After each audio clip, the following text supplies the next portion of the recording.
Good morning, everyone.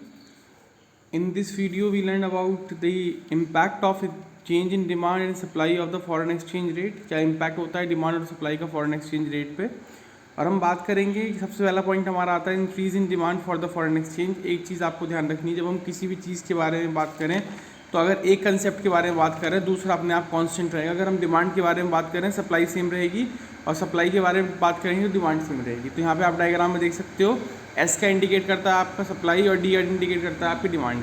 D अगर आपका increase हो रहा है तो वो राइटवर्ड जाएगा, तो राइटवर्ड जाने के बाद देख लीजिए, अब आप बात समझिए, increase in demand for the foreign exchange. अगर डिमांड बढ़ेगी तो फॉरेन एक्सचेंज की जो रेट है वो बढ़ जाएंगे। देख लीजिए आर से R1 हो गया। जब रेट बढ़ेंगे तो हमारी करेंसी क्या होगी, डेप्रिशिएट होगी। हमने इससे पहले वीडियो में समझा था एप्रिसिएशन और डेप्रिसिएशन क्या होता है। एक बार दोबारा बता देते हैं। डेप्रिसिएशन ऑफ डोमेस्टिक करेंसी तब होता है जब हमें ज़्यादा पैसे देने पड़ते हैं डॉलर को खरीदने के लिए, और एप्रिसिएशन ऑफ डोमेस्टिक करेंसी तब होता है जब हमें कम पैसे देने पड़ेंगे किसी फॉरेन करेंसी को खरीदने के लिए। तो ये चीज़ आपको क्लियर हो गई होगी। देख लीजिए इसमें क्या लिखा हुआ है। इसने कहा कि एज्यूम एक्सचेंज रेट पहले 60 से कितने हो गए, 70। डिमांड ज़्यादा होने से रेट क्या हो गए, आपके ज़्यादा हो गए। Demand curve shift from the D to D1। कहाँ से शिफ्ट हो गया, वो D से D1 तक शिफ्ट हो गया। This cause a rise in the equilibrium exchange rate from OR to OR1। पहले इक्विलिब्रियम OR पे था, अब आपका कहाँ हो गया, OR1 पे हो गया। तो इसने क्या कहा, नाउ $1 इज अवेलेबल फॉर ₹70। अब $1 कितने रुपए में, आपका 70 इंस्टीड ऑफ 60। अर्लियर जो पहले 60 रुपये का था, अब कितने का हो गया, 70 का। Does other things remain constant, increase in the demand for the foreign exchange will lead to the rise in the exchange rate, and this will describe a situation of depreciation of domestic currency। इससे हमारी currency क्या हो गई, depreciate हो गई। बिल्कुल just opposite decrease in the demand for the foreign currency है। Demand जब कम हो जाएगी, सप्लाई सेम रहेगी, तो अब हमें कम पैसे देने पड़ेंगे किसी करेंसी खरीदने के लिए, हमारी करेंसी क्या हो जाएगी, एप्रिशिएट हो जाएगी। नेक्स्ट देखिए इसमें क्या है, increase in the supply of the foreign exchange rate. Foreign currency की जब सप्लाई ज़्यादा हो जाती है, देखिए जब हमने अभी बताया था, ये जो लाइन ड्रॉ कर रही है इस पर लिखा हुआ नहीं, इस पर डी लिख देना आप, कि जब हम सप्लाई के बारे में बात कर रहे हैं तो जो डिमांड है वो सेम रहेगी। तो increase in supply for the foreign exchange, जब सप्लाई ज़्यादा हो जाएगी तो इससे क्या होगा भाई, सिंपल सी बात है, हमारी करेंसी क्या होगी भाई, सप्लाई ज़्यादा हो रही है, करेंसी के रेट क्या हो जाएंगे, कम हो जाएंगे। अब क्या हो जाएगा, इसमें है एप्रिसिएशन की सिचुएशन आएगी। देख लीजिए इसने क्या कहा, increase in the supply of the foreign exchange. तो इसमें लिखा हुआ है यहाँ पे कि supply curve shift from the S2 to S1। कहाँ शिफ्ट हो गया ये, S2 से S1 तक। तो आपको समझ में आ रहा होगा इसमें, this cause a fall in the equilibrium rate from OR to OR1। अब देख लीजिए इससे रेट क्या हो गए, आपके कम हो गए। Now the $1 is available for ₹60 instead of 50। ये 50 होगा इसमें, ठीक है ना, सॉरी 70।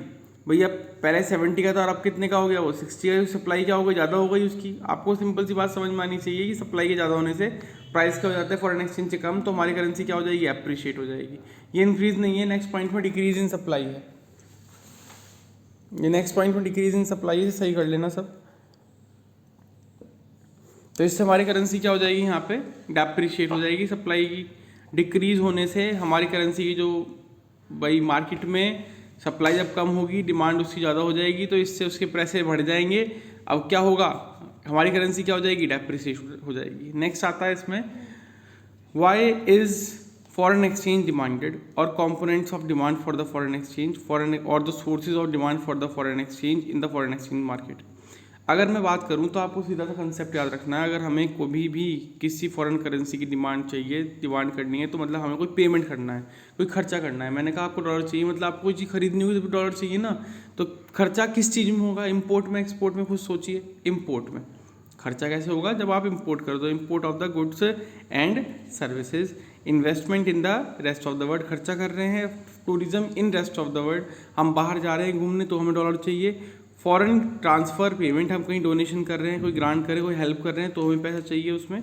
फिर देखिए इसमें क्या कहा, payment of factor income like rent, interest payment, wages to the rest of the world. Speculative trading, ये बहुत इंपॉर्टेंट, मैंने बताया भी था कि जब हम प्रॉफिट मोटिव के लिए फॉरेन एक्सचेंज को यूज़ करते हैं, करेंसी को यूज़ करते हैं, कि जब कम होगा तब खरीद लेंगे और जब ज़्यादा होगा तो हम बेच देंगे। तो स्पेकुलेटिव ट्रेडिंग हम डिमांड भी तब करते हैं। नेक्स्ट है सोर्स ऑफ फॉरेन एक्सचेंज। अगर हमें कोई पैसा मंगाना है, मुझे डॉलर चाहिए, ठीक है ना। सोर्स का मतलब कि मैं ऐसे काम करूँ जिससे मेरे पास डॉलर आए, तो मैं क्या करूँगा, एक्सपोर्ट करूँगा, जिससे एक्सपोर्ट करने से बाहर की करेंसी मेरे पास आए।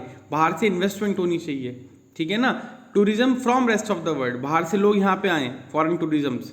Direct purchase by the rest of the world, foreign assistance, बाहर से कोई हेल्प हमें मिले, तो वो चीज़ें किसके अंदर आती हैं आपकी, सोर्सेज मीन्स आपकी जो सप्लाई है किसकी, फॉरेन एक्सचेंज की। हम बात करते हैं मैनेज फ्लोटिंग रेट के बारे में, बहुत ही इंपॉर्टेंट और सिंपल है।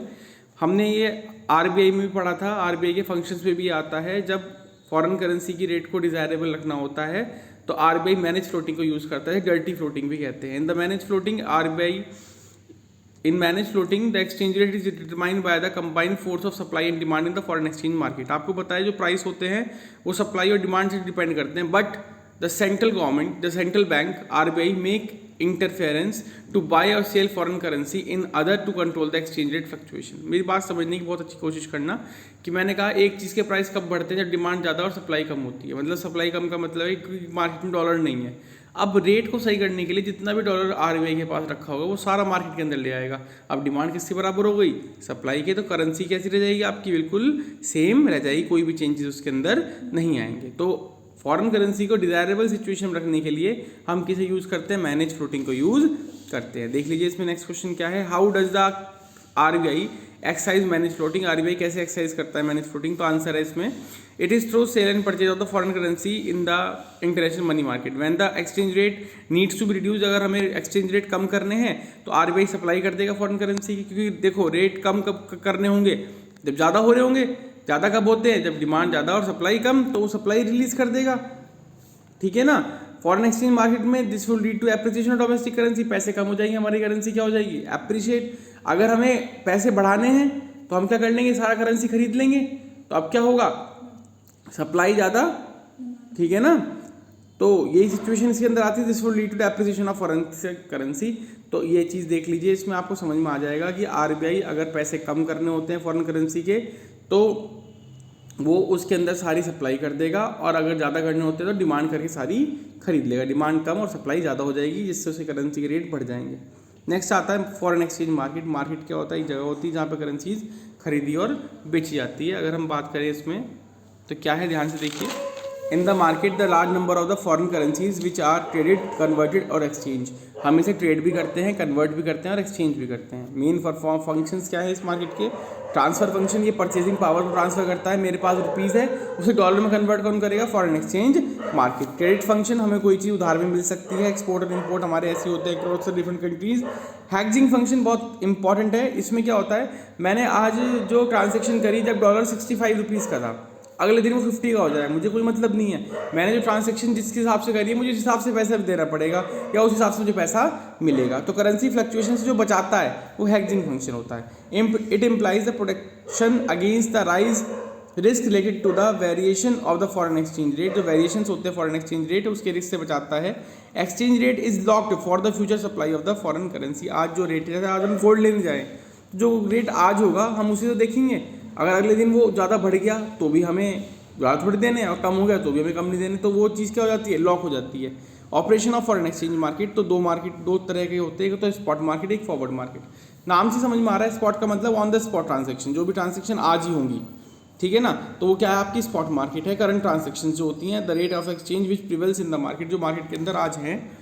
इसने क्या कहा यहाँ पे, लास्ट आ रहा है इस चैप्टर का बस अब, at the time when transaction are made it relates only to the spot transaction in the international money market. ये किसे रिलेट करता है, सिर्फ इंटरनेशनल मनी मार्केट के ट्रांजेक्शन को रिलेट करता है। फॉरवर्ड एक्सचेंज रेट क्या है, it is a rate, exchange rate which is at which the forward transactions are to be honoured. कहने का मतलब क्या है कि देख लीजिए कि मैंने आज आपको बुक करा कोई भी चीज़ आपने, और आप बाद में पेमेंट करोगे उससे, that is forward market, foreign exchange, forward exchange market. It is nothing to do with the spot transaction in the international money market. In fact, the forward transaction is a sort to the contracted exchange rate to be the applicable for the transaction which are signed today but the honored sometimes in the future. आज नहीं होगा मगर बाद में होगा, वो क्या है आपकी फॉरवर्ड मार्केट। अगर आप आज कोई चीज़ खरीदने जाते हैं और आज ही आप उसे लेके आते हैं, दैट इज स्पॉट मार्केट। और आप आज तो कोई चीज़ बुक करके आ रहे हो और 3-4 दिन बाद या 1 महीने बाद आप खरीदोगे, वो क्या है आपकी फॉरवर्ड मार्केट है। समझ में आया नहीं आया, फॉरवर्ड एक्सचेंज मार्केट है, फॉरवर्ड एक्सचेंज रेट भी कह सकते हैं,